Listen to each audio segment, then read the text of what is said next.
How's it going, everybody? I'm Captain Adam. Why don't you come thrifting with me? Come on, it'll be fun. Let's go.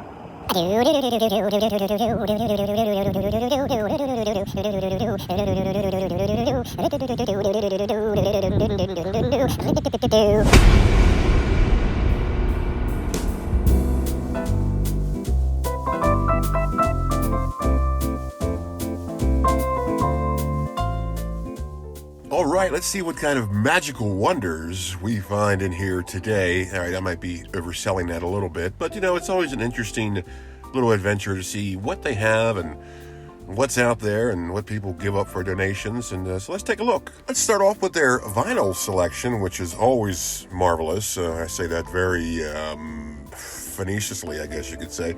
A lot of the same stuff here from the last Thrift Store Adventure. They don't get too much vinyl in, and usually when they do, it's this kind of stuff, like classical and, just stuff that you probably aren't going to be very interested in. And I've noticed, too, like, all these are, the Bill Cosby's still there. That's interesting. All these are usually scratched, so it's like, I don't know, they're vinyl that you really don't want, and even if you did want them, they're all scratched. So it's like, I don't know, to me, looking through the vinyl section is never really worth it. The juice is not worth the squeeze, as they say. And, I don't know. I always kind of rummage through, because I have found in the past, what's this? Interesting little piece here. A nice little portable turntable. Let's take a closer look at this. All right, it's in a nice attaché style case. It's a Crosley, a little portable turntable for 45s. Probably $12. That's not too bad of a price.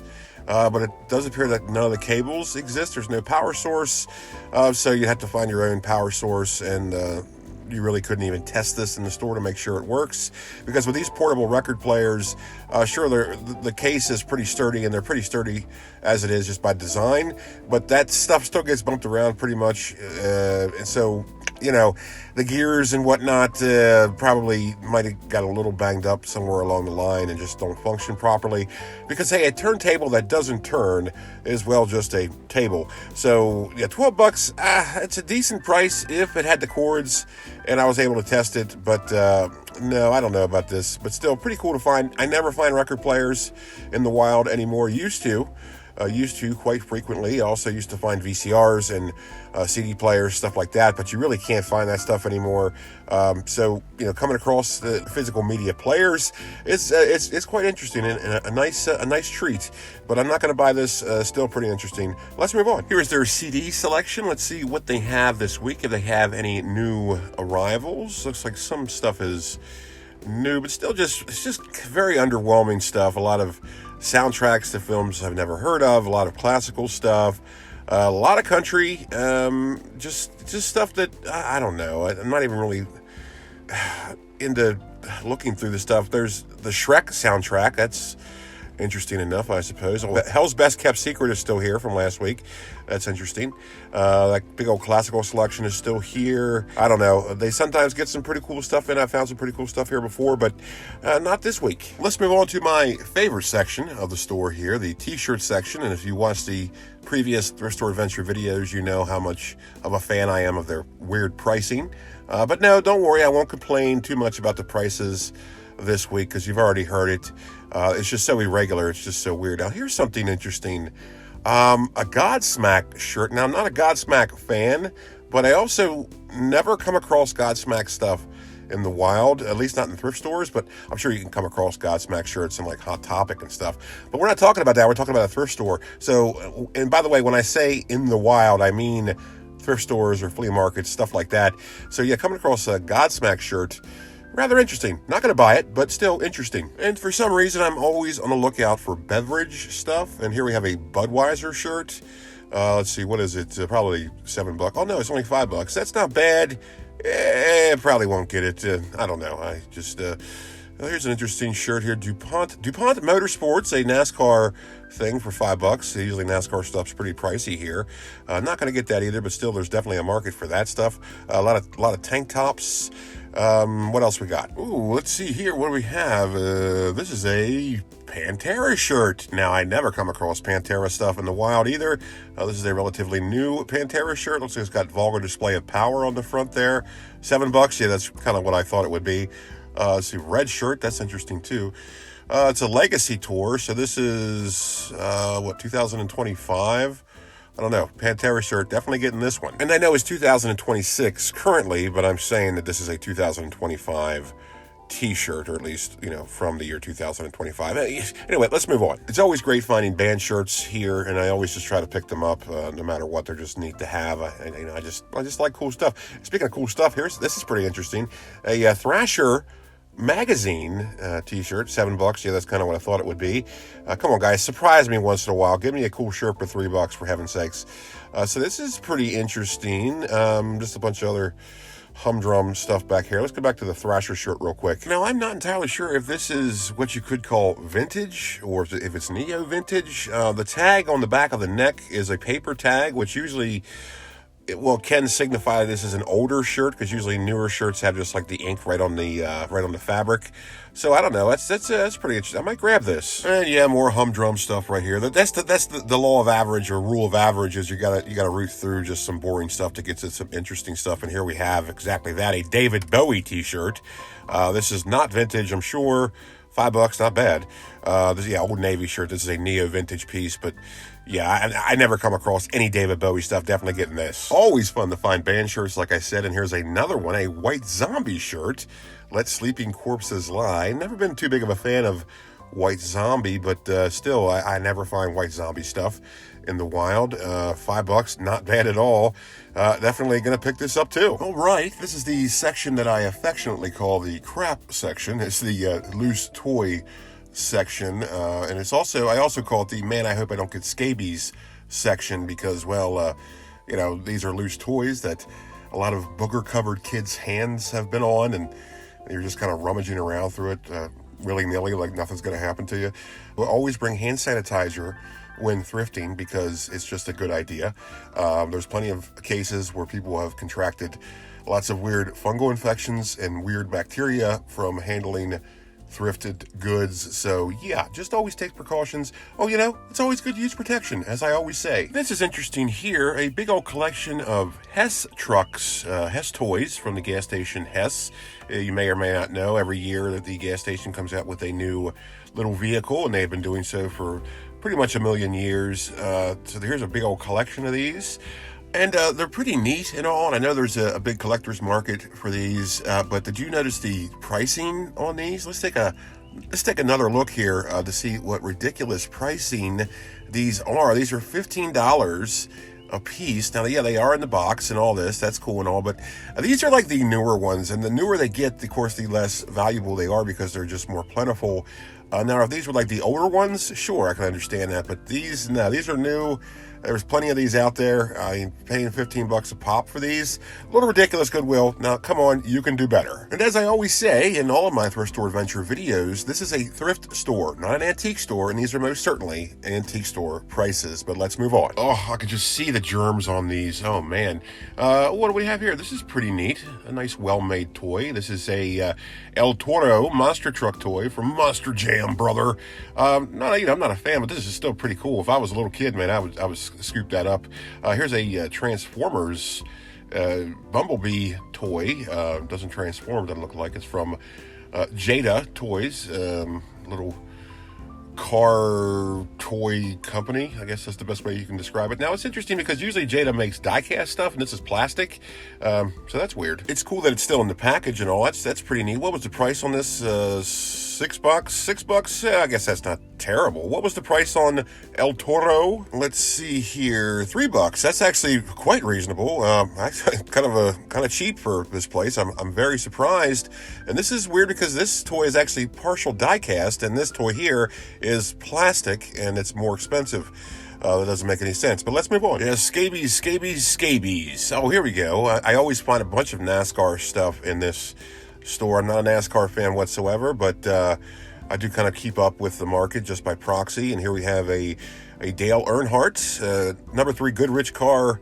It is a remote control car, little remote control car, so that's pretty cool. It's still in the package. The package, however, has seen better days. It's got a lot of yellowing, and there's a big old hole in the plastic bubbles. So, and they want $8 for this. I don't know about that. I mean, it's just the package is just so damaged that it might as well just be taken out of the package. And plus, look at that. That price tag is basically spot welded onto that cardboard. And if you remove that price tag, if you want to collect this, you're going to damage the package anyway. Of course, this package is damaged, so it really doesn't matter. But still, they do that with a lot of stuff here. They put these really, really highly adhesive price tags on stuff that might actually be valuable, and then of course they destroy the value by putting this horrible sticker on it that you have to rip off. Even with a heat gun, it only does so much good. So yeah, always be aware of that. They kind of just strike out the value of anything by putting these stickers on. So yeah, let's move on. All right, here's the holiday section, a section I always like to meander around because I have found some pretty cool stuff in here before. Some vintage Halloween stuff, vintage Christmas stuff, not like extremely vintage, but still really neat. Not too much stuff here today though. This is pretty interesting. A Scarecrow in Witch 13-inch fabric mache figurines, still in the box. That's interesting. I wonder why nobody wanted this. I bet you it's haunted. I bet you that's what it is. Let's see. Where is the price on this? Well, they went for this like $20. $8. Man, color me surprised. I thought this was going to be way more. That's pretty cool. I'm sure that's going to be snatched up. I don't want it, but I'm sure somebody else does because it's probably haunted, and I'm going to leave it alone. So here's some Christmas stuff. Oh, look at this. Here's a relic. Relatively recent relic, I should say. An elf cocoa set that's still in the package. This is most certainly a gift that someone was given as part of an office Christmas party, Secret Santa kind of thing, and the person who received it obviously did not want it because it's still in the box and still intact, and it ended up in a thrift store. So that's, one of those gifts you get, you just politely say, oh, thank you, and then you just put it in your closet for 15 years and then eventually donate it to a thrift store. That's what happened to this. Now, this is weird because technically this is vintage. Not by much, but it is, because this is about 20 plus years old. Elf came out in 2004, so I'm guessing this is probably either from that year or 2005 or 2006. It might even be more of a retro-fitted piece. Maybe came out in 2010, this Coco kit, but still, it is old. And man, I would not trust the Coco in that at all, because even though you might not think it, but I'm sure that stuff does have an expiration date, and that box just looks really dusty and crusty, so forget it. Let's move on. Here is one of my favorite sections, the random bag section. I just love the organized chaos and just complete lunacy of this section, because you never know what you're going to find. All the staples are still here from last time. That's what a surprise. Just, you really don't know what you're going to find here. Usually it's just stuff you're not interested in, but you also find a lot of cassette tapes, which I'm totally into, but they're always just like Christmas stuff or country stuff, like that bag was. What's in here? What do I see here? The Sounds of Halloween. Oh my goodness, and a Michael Bolton tape. Well, the Sounds of Halloween, this is the reason why you look through here, because you can always find some hidden gems, as it were. Let's see, what is that? I don't know what that is, but still, I found the Sounds of Halloween, and I'm very, very happy. This, of course, is a Halloween sound effects tape, and this was the one that was from Hallmark in 1988, I think. So this is a very good find. It's too bad I got to buy the rest of these tapes to get it, but it's only $3, so that's not bad. Yeah, I'll deal with a Michael Bolton and a Winona Judd tape just to get this. That's no problem at all. All right, here's the section that I still don't know really how to refer to it as. It's not really housewares, or I guess just like shelving unit stuff, and like bookends and wall hang. Oh, Dylan. Well, that's pretty specific. A coat hanger that has Dylan on it. You'd have to be somebody named Dylan to actually want that. So good luck selling that, Goodwill. There are some pretty nifty stuff in here sometimes, and I don't know what the obsession is with tiny chairs, but there's some here if you want them. And the end caps of all these shelves in these certain sections are very random stuff, like this one here. There's puzzles, and there's this, another NASCAR thing. This is an interesting piece, a Dover Downs International Speedway coin bank, and that's pretty neat. I can't find a year on there. It did say limited edition 1 of 4,000. It's for the Budweiser 500 race. That's pretty nifty. That's going to be snatched up, I'm sure. And right below that is a bunch of robot legs, apparently. That's interesting. What's over here? Just a bunch of just random wares, stuff like that. I don't know. I don't even really look over here. Just rando stuff. just, I don't know, chaos. Here's the electronics section, or as I like to call it, hey, there's a good chance none of this stuff really works and it's all broken. But that's a little wordy, so we'll go with electronics. That JVC DVD player is still here from last time. This is interesting. 2 dictaphones. Definitely vintage electronics here. Missing the battery panel. Looks like there's mild corrosion there. There's 2 of them, which is strange. Another missing battery panel. They want $5 a piece for these. Yeah. I just don't know. I mean, I guess it's a good price, but you're missing the battery pack panel, and yeah, good luck finding a replacement for that. And I don't know. You couldn't even really test these here unless you carry around a bunch of AA batteries and a bunch of little micro cassettes. If you do, you're a lot weirder than I am, I should say. So God bless you. We're going to leave those there. Here's an old answering machine. That's that's very interesting. Again, how can you really test this? What do they want for that? Does that say $5? I can't really tell.